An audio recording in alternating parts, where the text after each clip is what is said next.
Hello, everyone. My name is Vita Pickett Neal, and I just want to tell you a little bit about myself and what I do. And like I said, my name is Vita Pickett Neal. I was born and raised in Detroit, Michigan. I'm the mother of two, and I have a granddaughter. I'm a wife of a person that's in the Army. He's right now over in Iraq right now. What I'm doing right now is just talking about a little bit about myself. And I'm a songwriter. I'm an author of my first book. I write songs. I sing gospel. I was born and raised in Detroit, Michigan. I'm here now in Harker Heights, Texas. My husband is stationed here at Fort Hood. Basically, I come from a musical family. My father was one of the R&B soul singer legend, Wilson Pickett, which I'm very proud of. Basically, what I do is I'm an ordained minister. I'm a born again Christian. I got born again at the age of 17. I knew God called me into the ministry earlier in life. The book that I wrote about myself is I Never Had a Golden Spoon was based on my survival story. Just because people think that you are a famous daughter, famous of a daughter of a famous person, that you live this fabulous life. Basically, I didn't live a fabulous life.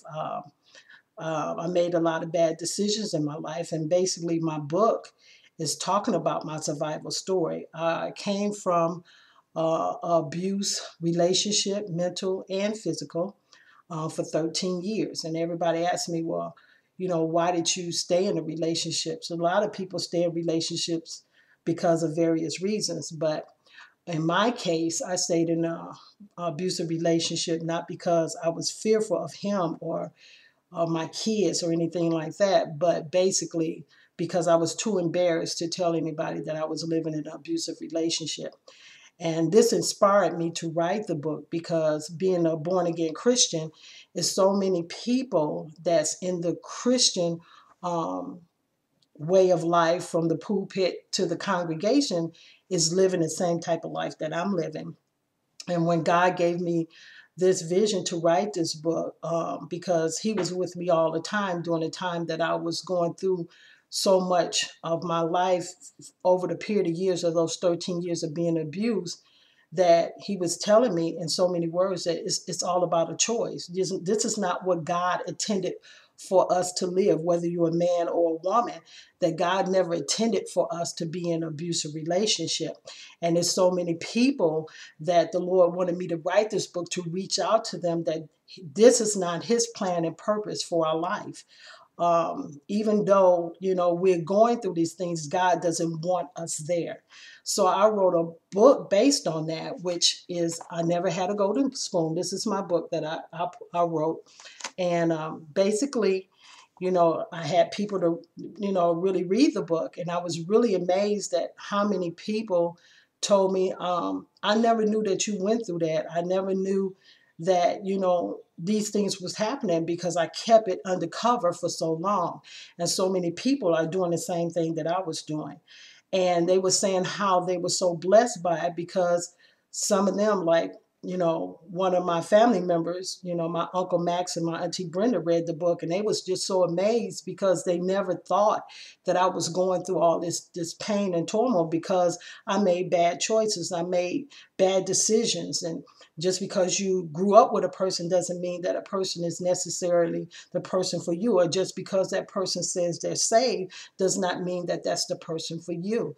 So when I wrote the book, they was so excited, but in a way they were sad because all this time, I never came out and told my family. I never came out and told my brothers or told my father or my mother that I was going through this. I was homeless with my two children twice. I had miscarriages in my life, lost, babies, during this time, and, was so mentally tormented and physically abused that I had to make a choice. Either it was, my life or my kids' life, and it was not worth me being in. But God was always there for me.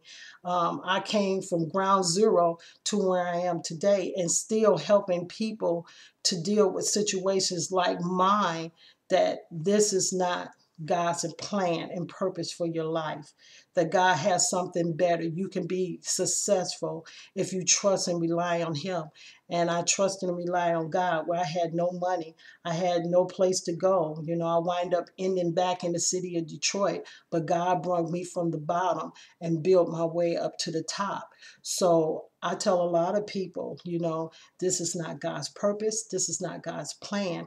And just because you're famous, or just because you're not famous, just because you come from a famous family, don't never say that you won't ever be put in a position like this, because you will. Sometimes some people, I never dreamed that I would ever be in a situation like that, but I wind up being. I'm very well educated. I got degrees. I, work various jobs. I did it all. But I wind up being in that situation because I was too embarrassed to tell anybody. But here I am today, successful, happy. My children are, 18 and 21. My oldest one is married, and my youngest one is in college. My other one's in college, and I paid my way through college. I became successful. Not only that, I have my CD coming out in January, my first gospel CD. I'm going to Egypt on a mission field for 2 weeks to minister to people over in Egypt and sing over in Egypt. I travel a lot. I talk about this all the time, because I just don't want to see people wind up in the same position that I was in, that you can be set free. And like I said, this book has been a blessing. I had various testimonies from a lady named Dovey. She was just so overwhelmed, and set her free, because she was in an abusive relationship for a long time, and it was based on something that was similar to mine. And I told her, this is not God's plan, and God has made a way for her. And, it's just such a blessing. I had Stanley Wilson reading the book, and he was just so amazed that, women as well as men go through this. It's not just women, it's men being abused. So, and they're being set free from it too. So I hope that you get a copy of the book, because it will bless you as well as bless someone else that you may know that's in a situation. If they just look at my life and see what I went through, that God can bring you out of it, that He never leave you nor forsake you, but He's there for you no matter what. May God bless you. I'll talk to you real soon. You have a blessed day.